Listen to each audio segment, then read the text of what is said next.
Good morning. Welcome to a Saturday edition of Morning Scone presented by Brock, the Baton Rouge Orthopedic Clinic, and HUDCO Roofing, HUDCOroofing.com. Do business with someone you know. HUDCO Roofing, HUDCOroofing.com. Hope your Saturday is off to a wonderful start. Let's have a great weekend, everybody. LSU baseball got up early. Another stellar pitching performance by one Blake Money. And followed up by Garrett Edwards as they shut out Towson 6-0. It was a lot of fun to watch last night. Money was, dare I say, money again. But by the way, I don't know if you saw this. So our dear friend Jacques Doucet has video of Blake Money after the game signing autographs for kids. Wonderful thing to do, absolutely. However, this is not the right box score. However, Mr. Blake Money, who, might I remind you, throws right-handed, was signing these autographs for said children left-handed. I had no idea, and I got to get to the bottom of this. I'm going to have Blake Money on it. Well, now that I've said that, somebody's going to ask him, I'm sure, post-game or whatever, today or tomorrow. But anyway, got to have him on AFR. Got to get to the bottom of this. 7 innings pitched for Blake Money. No runs and just 2 hits. One of those hits was a bloop in the first inning. 2 walks. So through 14 innings pitched, Blake Money has 17 strikeouts and 3 walks. Yup. I'll take that all day. Offensively, the Tigers got all their runs in the first 3 innings. 2 in the first, 1 in the second, 3 in the third. That was it. They threatened. They had bases loaded with 1 out situation, and Dylan Cruz grounded into a double play to short. They had opportunities to break it open a bit more, but didn't. But when you get the type of pitching performance LSU did, that's really all you need. How about Alex Milazzo? 2 for 2 at the plate. Also had a walk. If he actually figures out how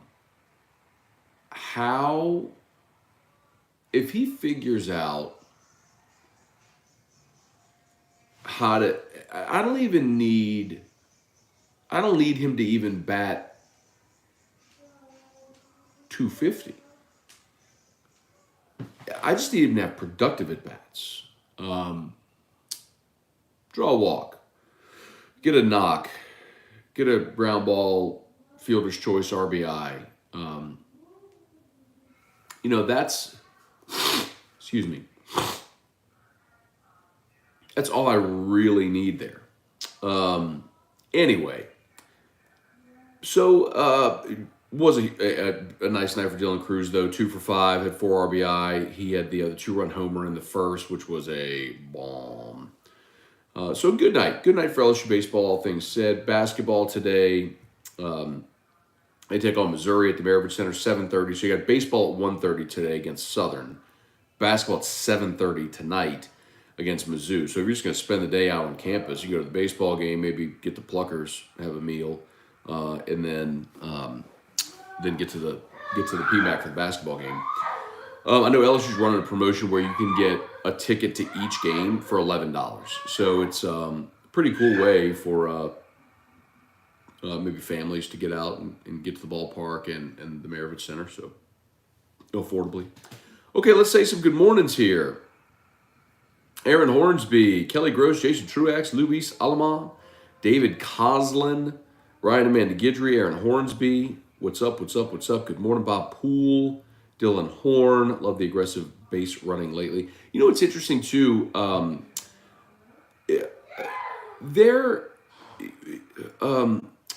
Jay Johnson isn't necessarily known for that, like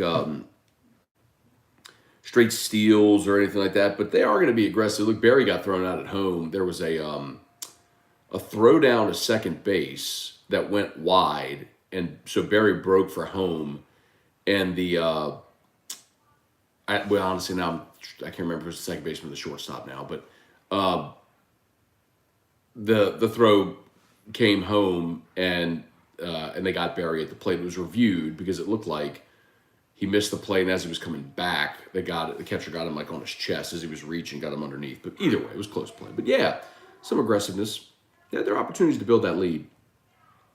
Brandy, good morning. Great picture of you with Owen and Henry.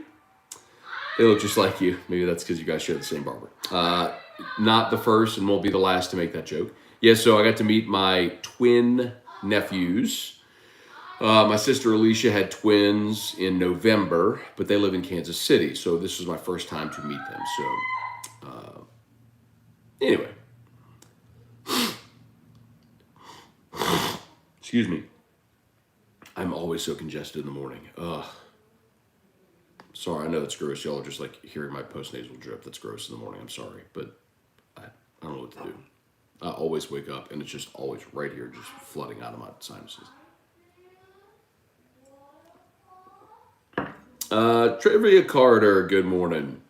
Hey, Brandon, not hitting the panic button on Thompson, but for now, we need a new shortstop. Well, so Thompson did commit another error. He actually committed 2 errors last night. So it's 5 on the year now for Thompson.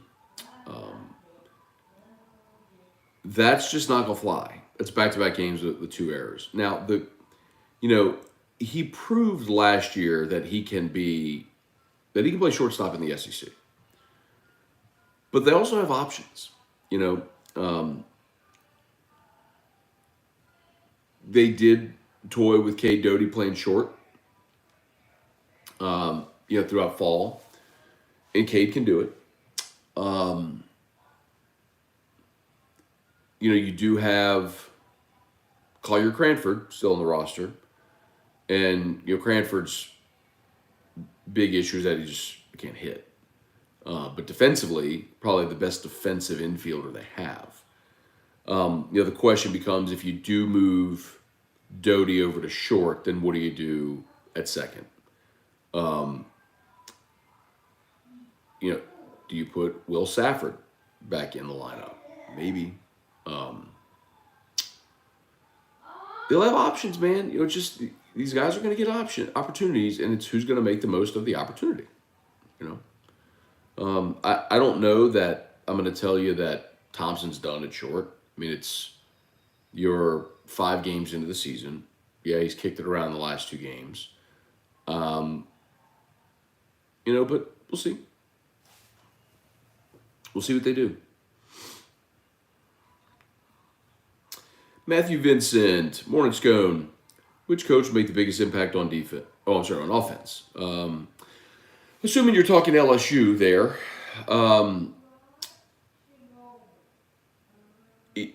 Someone asked me this question, and I answered Frank Wilson. Maybe a couple days ago, someone asked me this question, or maybe it was on AFR. But I think it's Frank, and not just that as a recruiter, but that's of course huge. But Frank was because he was so good of a recruiter, he was sort of, I think, undervalued as a running backs coach. And look, he had great talent through there, from Jeremy Hill and Leonard Fournette, Darius Geis, and Darrell Williams, and y'all know the list. Frank brought great talent through there, but also developed it. And look, the last couple of years hadn't been good, man. I mean, Clyde emerged in 2019 and was all SEC, should have been All-American. Even in 2018, you had Nick Brissett in his senior season step up and have a 1,000-yard season. The last 2 years, no one really emerged in 2020. Ty Davis Price in the second half of 2021 was pretty good, but still, I think you'd agree to look at the numbers they have in the running back room and to not get really any type of consistent production is concerning. So I think you're super talented at receiver. I could certainly say Joe Sloan coming in, working with the quarterbacks. I think Brad Davis has a monumental task ahead of him now because you lose 4 starters on the offensive line, and the one guy you have back may not be guaranteed to start. But I really think they got to get more out of their running backs, and so I'd say Frank. Cliff Nelson, good morning. Hashtag Team Drew, my guy. Cliff, we go see you next Saturday. Hudco hat party at Pluckers. Y'all, let me give you a little bit of the hustle here to get the day started.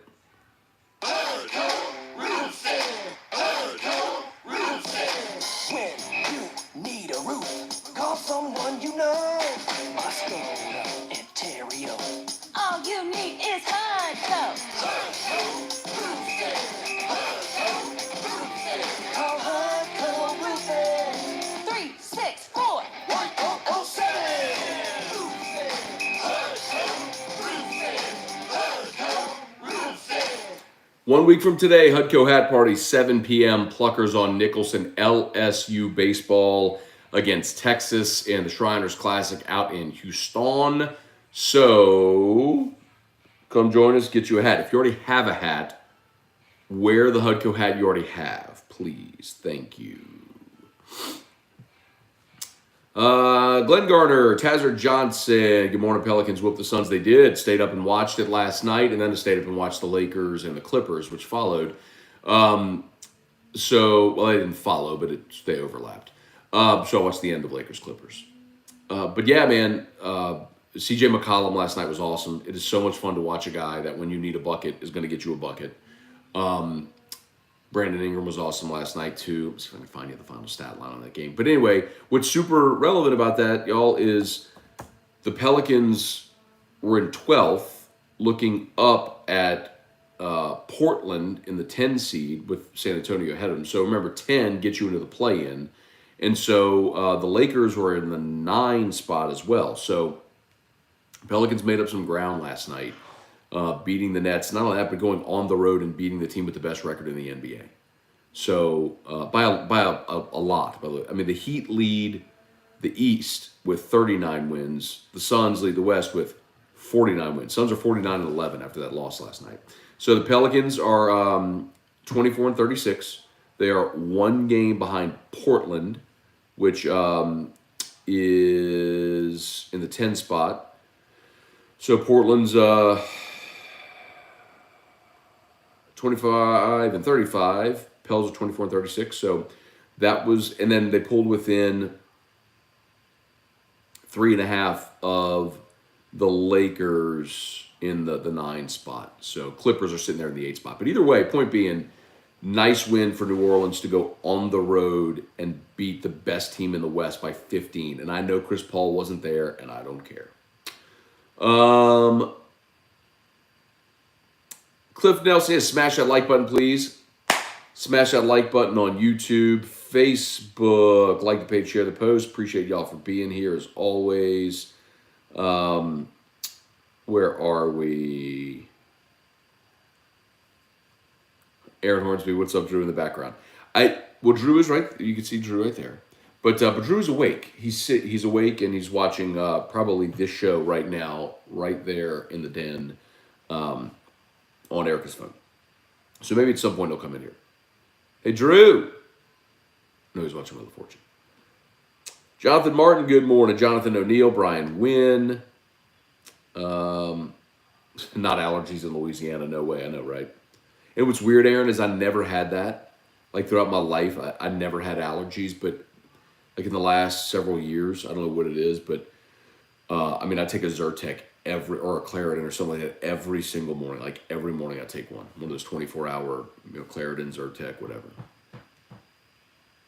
Reagan Lee, got to reload the double play better too. Yeah, it's time, and a lot of guys playing together. You got a new middle infield. Well, I guess you don't. Kate played some second last year.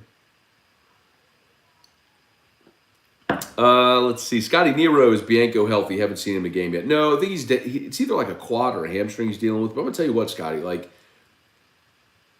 Drew Bianco is going to have a hard time getting on the field. Like, he ain't playing in the outfield at all. Shoot, you're sitting here trying to figure out. You got Jacob Berry in right, who might be a little bit of a defensive liability out there.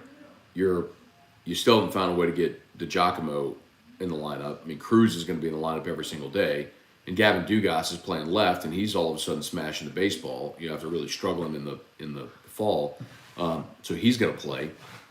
And now you got Braden Jobert, who is come out the gate scorching. So you got to have Barry, Cruz, Jobert in the lineup every day, and Dugas. So those four got to be in the lineup every day. Where's the spot for them? You know, maybe do you put Drew Bianco at second? Maybe if he comes back and you're having trouble finding some consistency in the middle infield, you slide Doty to second, or Doty to short, Bianco to second. If Thompson's still struggling, then who plays third? Does Merrifield stick there? Do you put Thompson over at third? I don't know. But yeah, Bianco he's got, I can't remember if it's quad or a hamstring. It's something with his leg. I think it's maybe a quad. Kyle Gallo, Nicholas Alexander. If Cranford could hit it all, he'd be a good option. The other thing, too, is if you end up struggling so mightily at that position, but you hit in the rest of the lineup, there are coaches that will sacrifice offense for a plus defender at a premium position. Maneri did this, and it's not uncommon. Like we've talked about, when Stevenson was a freshman and played in center, he hit 180. But he was a plus defender at a premium position in center field. Same thing when Austin Nola, as a freshman, went and played short. Midway through the season, they moved LeMahieu over. Plus defender at a premium defensive position. That's what you're seeing with Milazzo. Plus defender at a premium defensive position. Anyway. Bill Schmidt, Dale Broussard, left side of the infield is not impressed so far. That's true. They got to figure that out. Nicole Havard, Stacy Fontenot, good morning. Drew Baby from Texas. Good morning, Stacy Fontenot. Good to see you there. Excuse me. Helen Merla. What is that? I mean, are you like spamming our feed, Helen? I mean, if you want to post something for people to watch junior college baseball, that's fine. But come on. At least ask if you can. Kevin Thomas, good morning. Glenn Garner, what are your favorite wings at Pluckers? I love the, so I've changed it up a little. I love the Spicy Ranch and the Gold Rush, but I've also now included garlic parm. I've got, I think, I got a 3-way tie there at the top. Easiest question I'll answer all day. Let's see. Hypo, let's say the Saints and Hawks in trade talks for Russ. How many picks, what player would you be willing to give up for Russ? Any of them.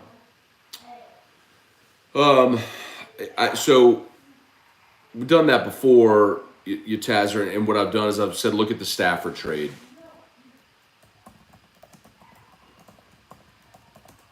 The Rams gave up Jared Goff, 2 1s, and a third.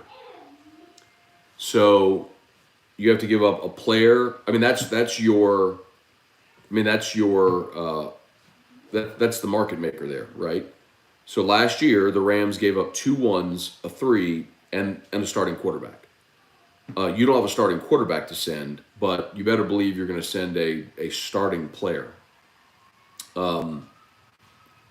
So 2 1s, a 3, and a starter for Russell Wilson. I'd do that. And the player would probably be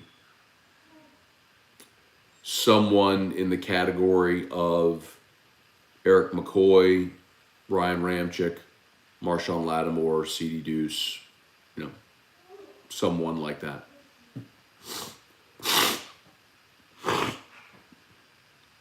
Sorry, y'all.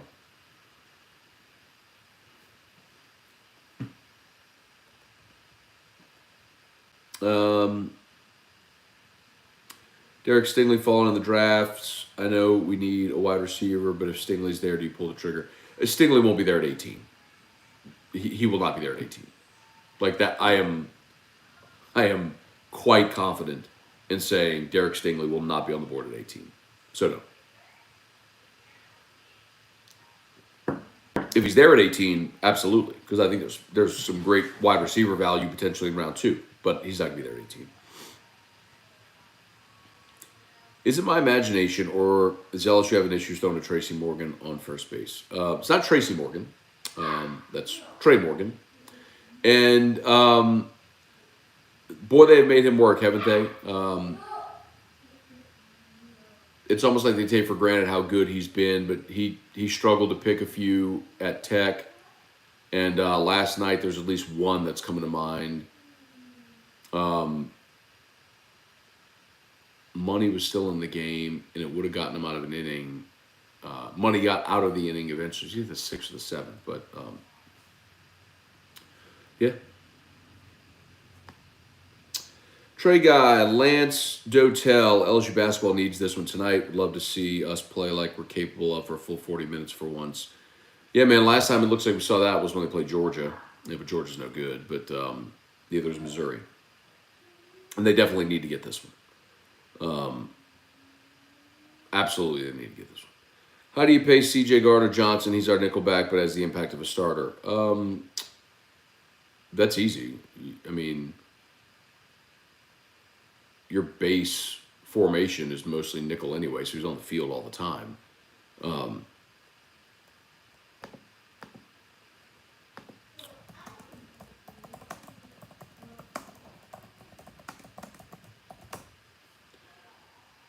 C.J. Gardner-Johnson, 98% snap share. He was on the field for 98% of the snaps.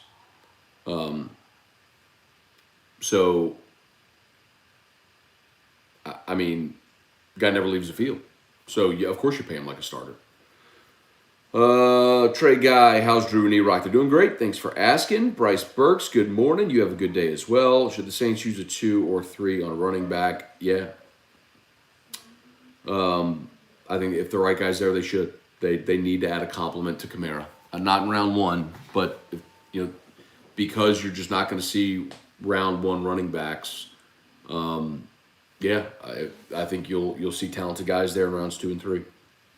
Kamara was a 3. Good morning. Any hope for 5 seed men's basketball? Yeah, Raymond, there is. I mean, Lenardi has him as a 6 right now. So if you win today, you win your next 3. You beat Missouri, you win at Arkansas, and you beat Bama. Yeah, absolutely.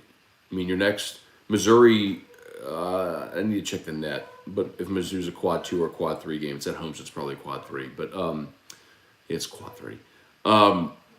But Arkansas and Bama will both be quad one opportunities. You get 2 more quad 1 wins, yeah, you can absolutely move up to a 5 seed. Let's see. Joseph Armato, good morning. Tom Brouillard, who's pitching today? Jay didn't announce it yesterday, unless he did on the post-game show. But my guess is they'll go Mikhail Hilliard. I haven't heard yet. Brian Matthews, good morning. RD, the mayonnaise kid, let's go. Brandon, I feel you, Scone. I sleep with a fan 1 foot away from my face, and I always wake up sounding like that. Roger Dodger, frost delay at the golf course, so I'll enjoy some college baseball talk. Very nice, Roger Dodger. Glad to have you here. Ozzie Smith couldn't hit it out of the infield on a fly. He worked out. Yeah, it's true. Ultimate Warrior. Did Southern beat us midweek last year? I think they did, but don't remember clearly. I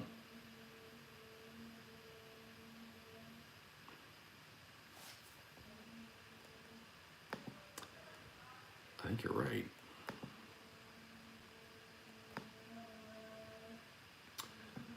You might just be right.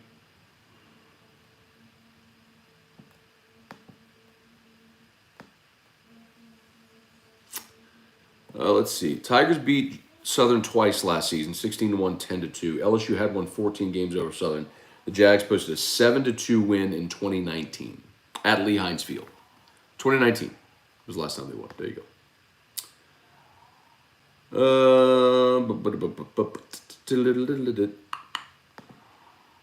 Where are we? Shout out to Brock, y'all. brortho.com, Baton Rouge Orthopedic Clinic. After hours clinic, of course, is open today and all the time on the weekends. So that way you can bypass the ER if you need an orthopedist. Just go to Brock. And, of course, HUDCO Roofing, HUDCOroofing.com. Next Saturday, 1 week from today, March the 5th, it is our latest Hudco hat party. We will be at Pluckers on Nicholson. Pluckers on Nicholson to watch LSU in Texas. 7 o'clock first pitch. Pluckers on Nicholson. Y'all come hang on a Saturday night. Let's see. Kenny Fontenot, good morning. Scotty Nero, they sacrificed hitting at catcher already. If MIZZOU can start producing like last night, it might be worth putting some defense at another position. Keep in mind McManus is catching as well, and they think McManus will be a double-digit homer guy. You know, I think you're going to see both of those guys catch on each given weekend, particularly if McManus hits when he has the opportunity. But McManus was primarily a DH last year at South Alabama. I mean, he is here to hit. There's no question. So keep an eye on that. But I do think you're going to see both catch, especially on a weekend like this where you have 4 games in 3 days. You're not going to ask one guy to catch 4 games in 3 days. So maybe they both each catch a game. Maybe they alternate. Nancy Crane, the video feed keeps breaking up. Sorry to hear that. I don't know what to tell you. Like, my connection's all stable. It might be on your end. Some people on Facebook, when they have that issue, if you tap the screen and you have like the 10-second back button, tap the screen and tap the 10-second back button, and sometimes that rectifies the deal. Or just close out of it and jump back in. Brian Wynn, how do we match up against MIZZOU? Really well. MIZZOU has one big guy named Kobe Brown. He's 6'8", 250. I can't imagine that they're going to let Efton Reed go man up on Kobe Brown. That's a recipe to get Reed fouled out in about 5 minutes. So how they handle him is key. And really, they're one of the worst three-point shooting teams in the country. Missouri is. So don't let them get easy buckets. Don't send them on a parade to the foul line. They don't score it. They average 64 a game. And there have been a lot of SEC games where they just don't score at all. Here, let me pull them up real quick. All right, here you go. All right, they scored 56 against Kentucky. Their most impressive performance was when they scored 92 and beat Alabama 92-86. But they scored 43 at Arkansas, 64 against A&M, 54 against Auburn. That was a 1-point loss, 55-54. They scored 50 at Iowa State, 62 at Vanderbilt, 57 at home against Arkansas, 49 at Mississippi State, 56 against State, 61 against Tennessee. They're just not good. I mean, there's a reason that they're 10-18 overall and 4-11 in the league. I mean, they're Ole Miss, but Ole Miss came in here and beat you. Like, this would be the equivalent of Ole Miss beating you, which happened. So don't screw it up. Hey, Chris Williams, good morning. Kyle DeVille, good morning. Can't wait for LSU basketball. All right. David Tolson, good morning. Let's see. Jump back over here to Facebook or to YouTube. Y'all kind of quiet this morning, man. Read an article saying Breeze could be one-year wonder at NBC. Fox trying to bring him over. Is Fox trying to hook up Peyton and Breeze? So that would be interesting. I don't know that I necessarily buy that. So keep in mind, Al Michaels, his contract is also up at NBC. And when Mike, so this is all the football broadcast booth stuff. So to catch everybody up if you didn't see, so Troy Aikman, it looks like, is headed to ESPN for Monday Night Football. So that leaves the number 1 slot on Fox open with Joe Buck. And Sean Payton is negotiating. Fox is negotiating with Sean Payton for that slot right now, reportedly. So it's also worth noting that Al Michaels, his contract is up, and when Mike Tirico and John Gruden left Monday Night Football. Gruden went to coach. Tirico left for NBC. And the idea was he was going to be Al Michaels' heir apparent on Sunday Night Football. Well, Al Michaels signed another contract. So Tirico's been sitting there like twiddling his thumbs. Now he's done Olympic coverage and he's called Notre Dame football and some Thursday night and Sunday Night Football. So he's gotten some of those opportunities. But if Al Michaels decides to retire, which he maybe go out on the Super Bowl this year in his hometown, he's from LA, lives in LA. Then Tirico and Breeze would seemingly be your Sunday Night Football crew, unless if Chris Collinsworth is going to maintain that gig. So then what do you do with Breeze? So there's a lot that has to still be sorted out. I don't have the answers. I mean, those are high-level negotiations to see how those pieces on the chessboard move. But, I don't think that it's out of the realm of possibility that that if Fox wanted to connect Peyton and Breeze, they could, and then buy Breeze out of his contract with NBC. But I think the really interesting part of that becomes, what if Peyton, after a year, decides he wants to go coach again, goes to coach Dallas, Then I guess Fox is sitting there and they'd have Buck, who's also a free agent, Buck and Breeze, which could be your case. So the Peyton Breeze thing would be interesting if it happened. But it might feel like,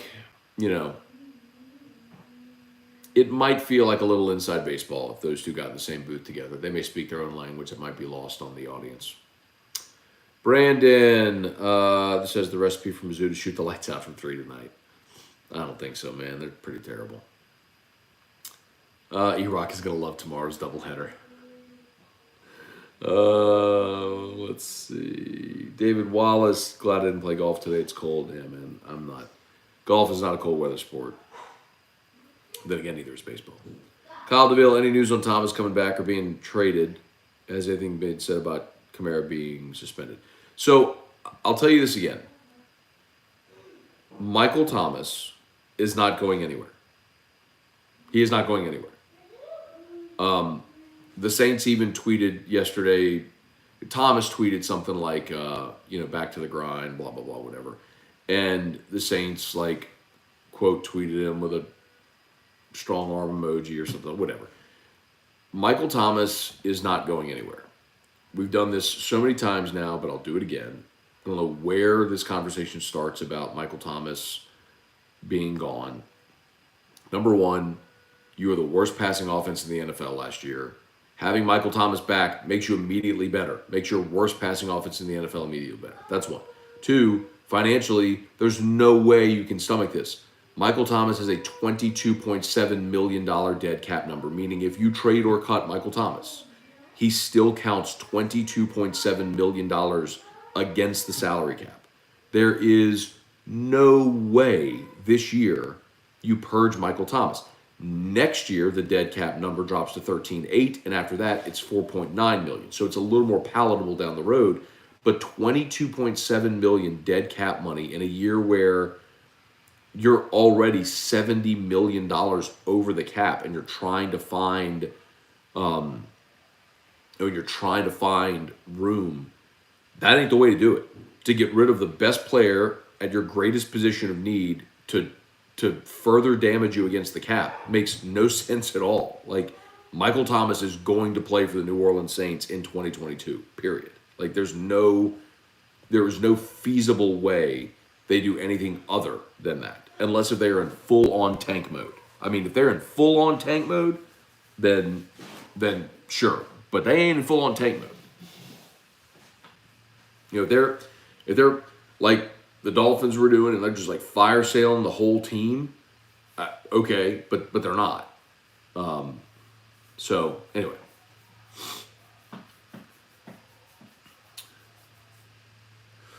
can I be any more clear about that? Michael Thomas will be back. Let's see. I believe the media is down on the Saints, thinking he will not be relevant. I believe he win 11 games if healthy.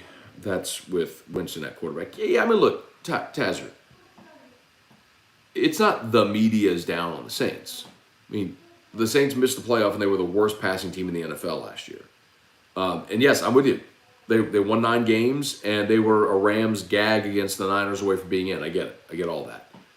But you have a gigantic uncertainty at quarterback. I mean, there's nobody that would be justified in hyping the Saints team right now when your best offensive player, your 2 best offensive players, one of them hasn't really played in 2 years, and the other just got arrested and is going to miss at least 6 games. And you don't have a quarterback. Why? And you just lost your Hall of Fame coach. Like, why would I hype this team? There's nothing to hype. So I'm not saying that by the time the season starts, we won't be at that point. Maybe the Camaro stuff is resolved. Michael Thomas returns. He's healthy. You re-sign Jameis, or you set, or maybe you trade for Russ. Like, then the conversation changes. But right now, there's nothing to hype right now, man. It's fair. Not saying there won't be, but right now there isn't.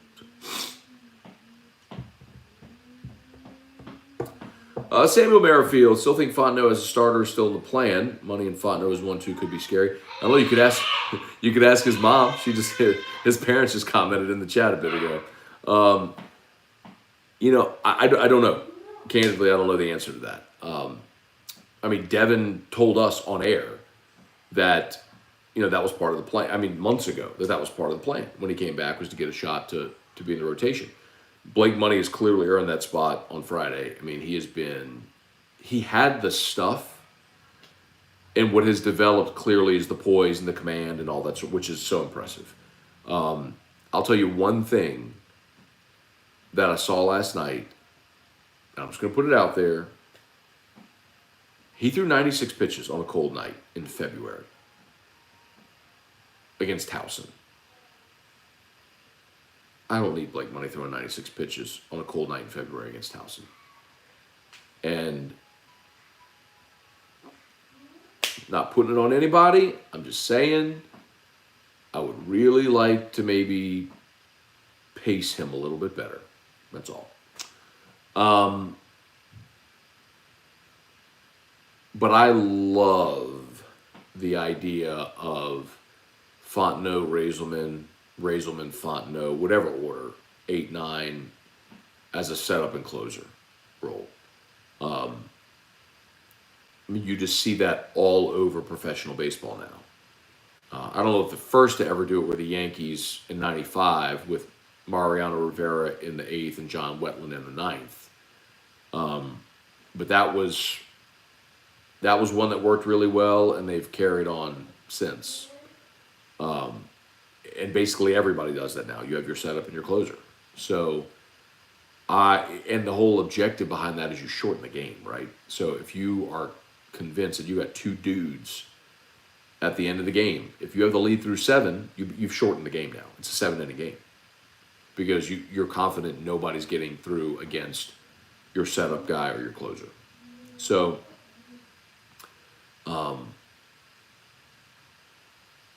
yeah, I don't know. I don't know. I could certainly understand that, that if you're Fontenot and you come back to school looking to potentially increase your draft stock, it's hard to do that out of the bullpen, because starting pitchers are gonna be the ones drafted higher. I get it. Zach Hess did it, right? Zach Hess was a closer, came back to try his hand at starting, and now he's already made his debut, in the show as a closer, as a reliever. And maybe that's Devin's role. I don't know. But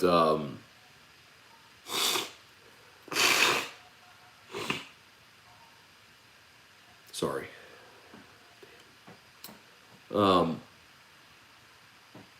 But the good thing is, through all that Samuels, I got options, right? Got lots of options.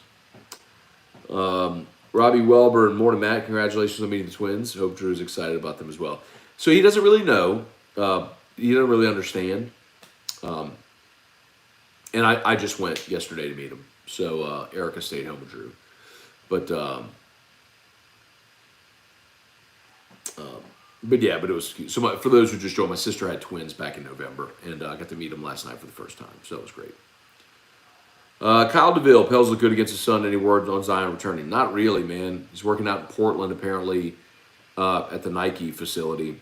I mean, Nike's got a lot invested in him, and the Pels kind of gave their blessing for him to go up there to rehab and to train. So, man, if you're Zion, I don't know how how do you look at that and without getting excited, right? I mean, Pels beat the Suns by 15.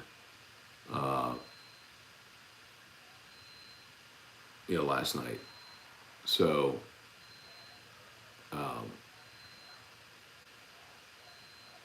but hang on.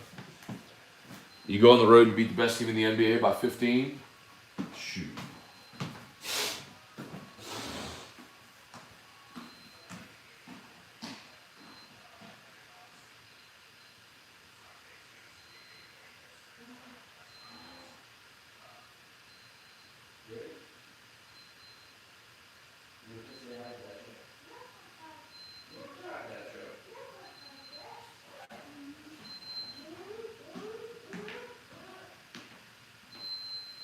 You don't have to. We're just throwing it out there. Just throwing it out there. As always, shout out to Brock, the Vanderbilt Orthopedic Clinic.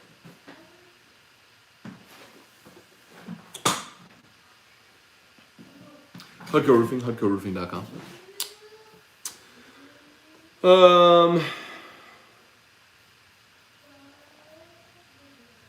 Shelby Kelly, my son turns 2 today. Hard to believe 2 years ago I was watching Morning Scone at the hospital. Goes by quickly. It does, man. Congrats. Happy birthday to your boy, which is awesome. But you know what is cool about the show is stuff like that, right? So I have so much sort of connectivity with all of you from doing the show for so long, and it's really cool when your life events sort of intersect with it. So that's really awesome, man. That you've kind of made a mental note. Like Shelby, I mean, I don't know if you were the first, but there have been several, dads who have said, "Hey, look, I'm at the hospital. My son, my daughter's being born today. I'm watching Morning Scone." I mean, which is really cool. So really cool life events, right? So congrats, man. Happy birthday to your son. Let's see, Robbie. Pretty happy to hear all the things coming from football side the last week or so, without getting out of control. Feeling good about everything next season. Yeah, look, I had a very candid and off the record conversation where it was essentially said, like, definitely still need a tight end, possibly a center if one pops up, maybe a quarterback, depending on what happens in spring.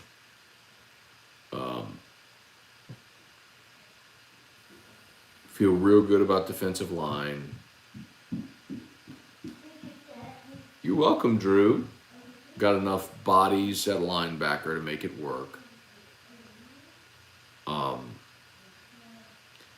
Pleased with the way that the roster has been assembled, but certainly not a team that they feel like is going to be able to compete for a championship, but is going to be able to compete week in and week out in the SEC. So, I've heard everything from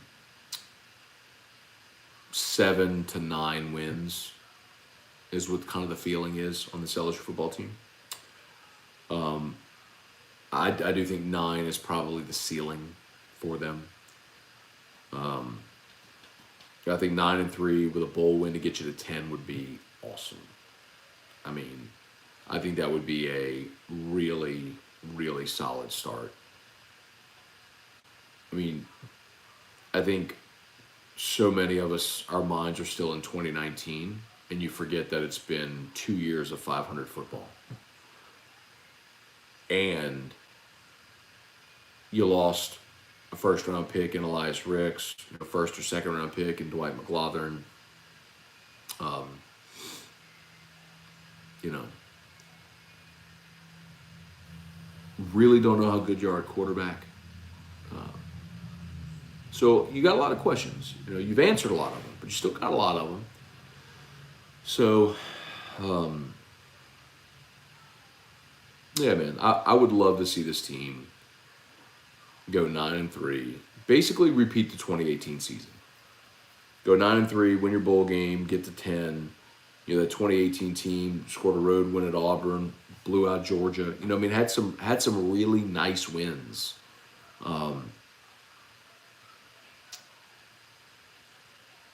Of course, you lost to Bama in 2018.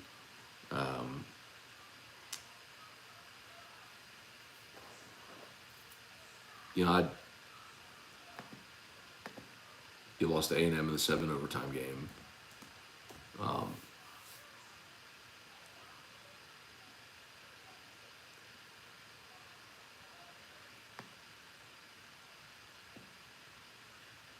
And then you lost on the road to Florida.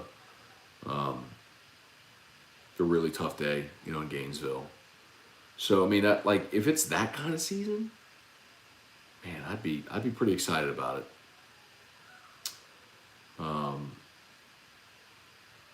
I'd be really excited about it if they landed there.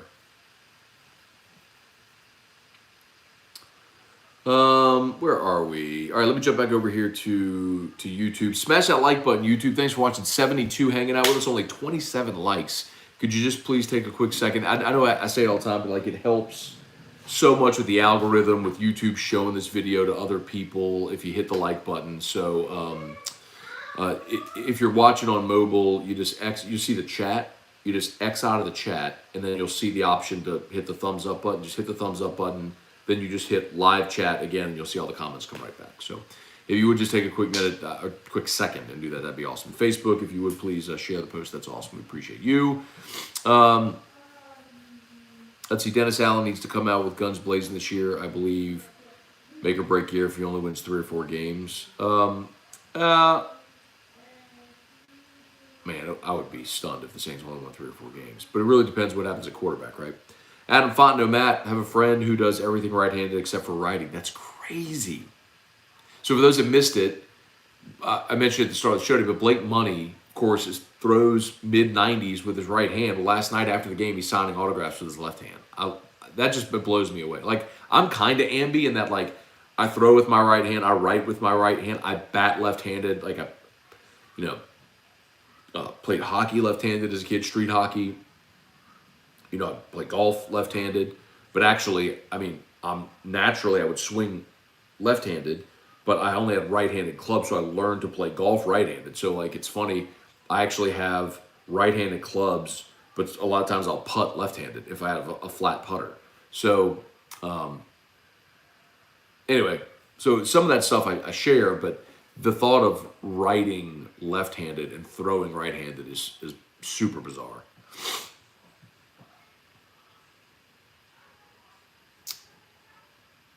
Raymond, Matt, missed nightcap on Wednesday. What'd you end up drinking? I ended up drinking Weller 107. Was gifted to me by the great people over at Torchy's Tacos. Brian over there hooked me up with a bottle of it, sort of as a welcome to the squad. So every once a month for the rest of the year, I'll do a remote at Torchy's right there on campus after AFR. So 6:30 to 8:30, and super excited to be partnered with them. They're looking to do a lot of brand building in Louisiana, and approached us about it. And we love Torchy's to begin with. We I'll never forget it. We when we were in the hospital with Drew, one of Drew's nurses, so there's a Torchy's. So the Texas Medical Center, where Texas Children's is, it borders Rice University in an area called Rice Village. And in Rice Village, right on the edge of Rice Village, there's a Torchy's. It's like a minute from the hospital, 2 minutes from the hospital. And so one of Drew's nurses told us, you have to go try Torchy's. You want something quick, something good, just go try Torchy's. It's incredible. So that kind of became one of our spots in Houston. So I was super fired up to learn we were getting Torchies here. And then when they approached us about kind of partnering with them, I was like, man, I'm totally down with that. So anyway, Suni Lee. How unfair is it that like the Olympic gold medalist is on the Auburn gym team? It's so ridiculous. Anyway, that wasn't even your question, Raymond. You asked about what I was drinking. So they were so nice, and they gave me a bottle of Weller 107, the Weller Antique, the red label. So that's what I drank. I opened it that night. They gave it to me that night. I opened it that night. Let's see. Have you thought about making an NBA podcast? Man, no, I haven't. I got enough podcasts. I read the Saints in early rankings are 26th with Winston and Thomas. Will be better than that if we have a solid running back. I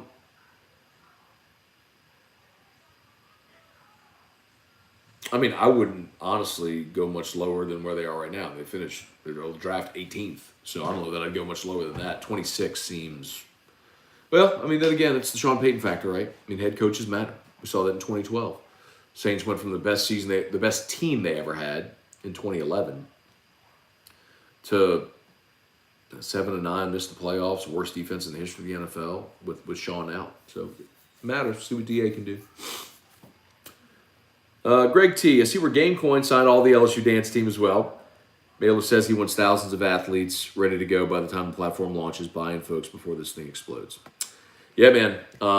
It has been very strategic in nature how Gamecoin is putting together its roster of athletes. So I mention that often. Like, I mean, look, all of crypto's in the crapper right now. I mean, it's just, you have your 4-year Bitcoin cycles, and most everything follows it, and we're at the end of a cycle. So, I mean, all of crypto, and then all of Russia, Ukraine, even the traditional markets are in the crapper right now. But to see Gamecoin at a tenth of a penny, that's just what an incredible buying opportunity.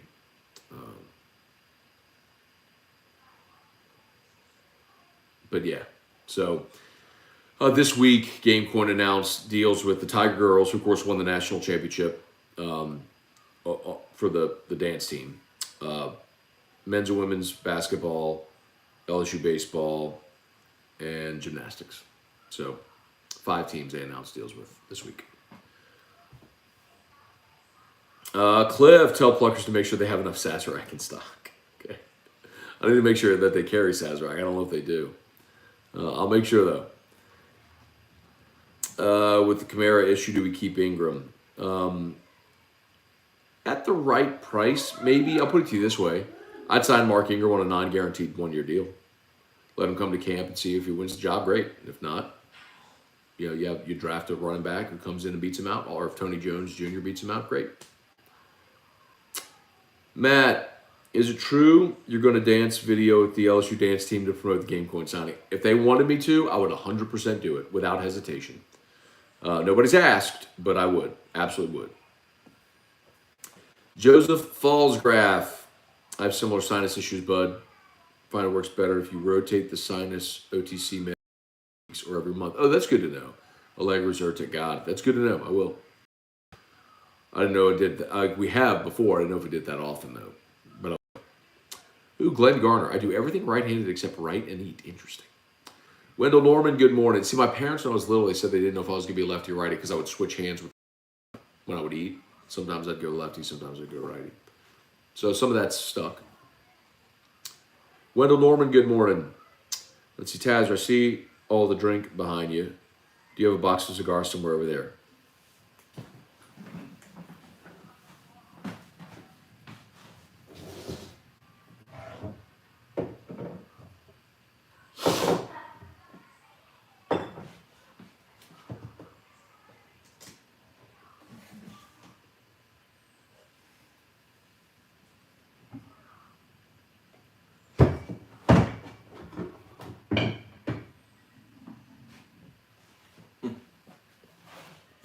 As a matter of fact, I do.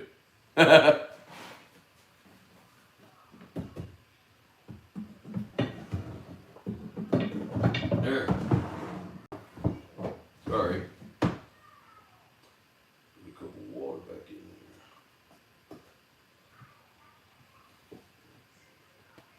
it's 62% humidity. Anyway. Okay. All right. So yeah, I do. Greg Phillips, good morning. Todd Harris, good morning. Pumped to hear all of Brian Kelly's staff. Sounds like there's a solid plan in place to build long-term success. I agree with that completely. Drew Hurst, top of the morning. Shelby, my dad writes, swings a hammer, shoots pool, and guns left-handed. Throws, hits, shoots basketball, golfs, everything else right-handed. See, now that's... He writes lefty and throws righty. That's the one that throws me off, is the writing. That's the one that throws me off.